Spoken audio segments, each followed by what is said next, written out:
Now let's go ahead and calculate how much of our excess reactant was used and then how much excess reactant was left over.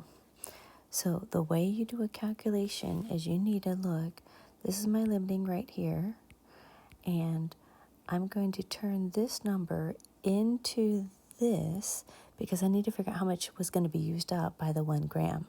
There's going to be extra left over though. So if I subtract the number I get from 1, I'll have my number.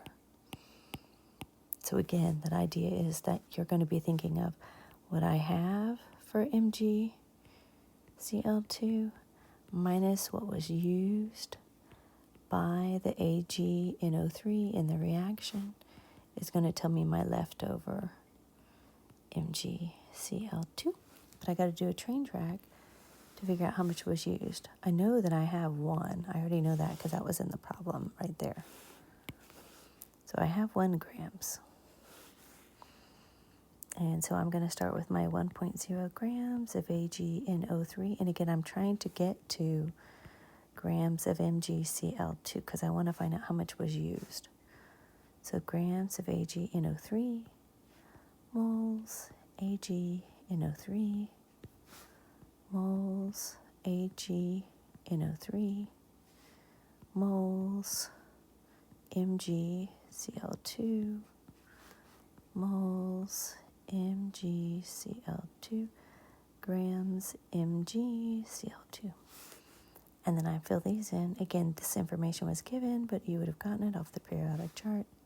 These are the coefficients. There's 2 to 1.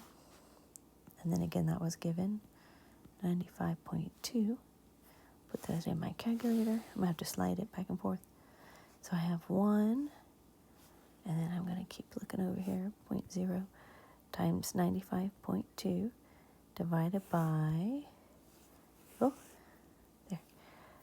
169.9 divided by 2. That should do it. I don't think I've lost anything in that. Enter. And so I get that 0.280. Make it a little bigger, huh? 0.280 grams of MgCl2 were used up in the reaction.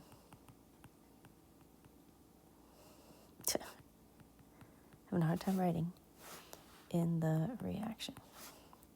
So 0.280, I'm going to keep this number in my calculator. I'm just going to say 1 minus that number. And I need to round that. This is in the tens position. This is like in the thousands. I need to round it to the tens position. And so that gives me, my leftover is 0.7 grams of MgCl2. That's how much was left over. Quite a bit.